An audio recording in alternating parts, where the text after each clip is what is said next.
Hi friends, present Telugu ఆడియోలో stream అవుతున్న PT sir అనే మూవీ ఎలా ఉందో తెలుసుకునే ముందు మన ఛానల్ ఎవరైనా ఫస్ట్ టైం విజిట్ చేసి సబ్స్క్రైబ్ చేసుకోండి. ఈ వీడియో నచ్చితే లైక్ కోచండి. మూవీ నాకైతే ఓకే అనిపించింది. గర్ల్స్ సెక్షువల్ హెరాస్మెంట్ మీద మూవీ అంటే సీరియస్ వేలో చూపించాలి. ఈ మూవీని కామెడీ వేలో ట్రై చేశారు, అది అంతగా వర్కౌట్ అవ్వలేదని నా ఫీలింగ్. స్టోరీలోకి వెళ్తే హీరో స్కూల్లో స్పోర్ట్స్ టీచర్, అదే స్కూల్లో పనిచేస్తున్న హీరోయిన్ ఏమొచ్చి టీచర్ అనమాట. తను కూడా తనని చూసి పెళ్లి చేసుకోవాలని అనుకుంటారు ప్రేమించి. అయితేనేమొచ్చి తనకు ప్రాబ్లం అయితే ఉంటుంది. ఆ ప్రాబ్లం వల్ల తను చనిపోయే స్టేజ్ వరకు వెళ్తాడు. అలాగే తన సిస్టర్ ఉంటుంది, అదే స్కూల్లో స్టూడెంట్ అనమాట. సిస్టర్ లా ఫీల్ అవుతూ ఉంటారు హీరో అయితే. ఒక వీడియో వైరల్ అవ్వడం వల్ల తను చనిపోతుంది. అప్పుడు స్కూల్ మేనేజ్మెంట్ కూడా పట్టించుకోడు ఆ ఇన్సిడెంట్ ని.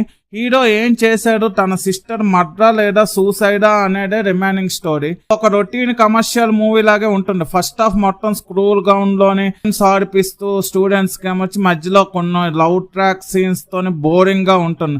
తన సిస్టర్ చనిపోయిన దగ్గర నుంచి మూవీకి ఇంట్రెస్ట్ కలిగిన ఆ పాయింట్ ని కాకుండా హీరో ప్రాబ్లం, మ్యారేజ్ ఇలా మూవీని డైవర్ట్ చేశాడు. కొన్ని సీన్స్ అయితే మరీ లాజిక్ లెస్ గా ఉంటాయి. ఒక పాయింట్ మాత్రం నాకైతే బాగా నచ్చింది. ఒక అమ్మాయికి బాధ, పెయిన్ ఎవరు అర్థం చేసుకోలేరు అనేది బాగా చూపించారు.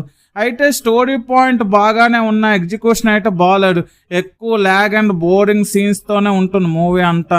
ఒక హెరాస్మెంట్ బేస్ మూవీలో డైలాగ్స్ కి మనం చాలా కనెక్ట్ అవ్వాలి, కానీ ఇందులో డైలాగ్స్ లో డెప్తే ఉండదు. కూడా పెద్దగా బాగాలేవు. BGMI కూడా ఓకే. అనీకా సురేందర్ రోల్ అయితే నాకు మూవీలో చాలా బాగా నచ్చింది.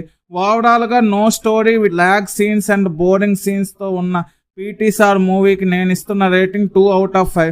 ఇలాంటి జెన్యూన్ రివ్యూస్ కోసం నా ఛానల్ సబ్స్క్రైబ్ చేసుకోండి. ఈ వీడియో నచ్చితే లైక్ కోచండి. ఈ వీడియో మీ friends and family members share కోచండి. Thanks for watching. Jai Hind.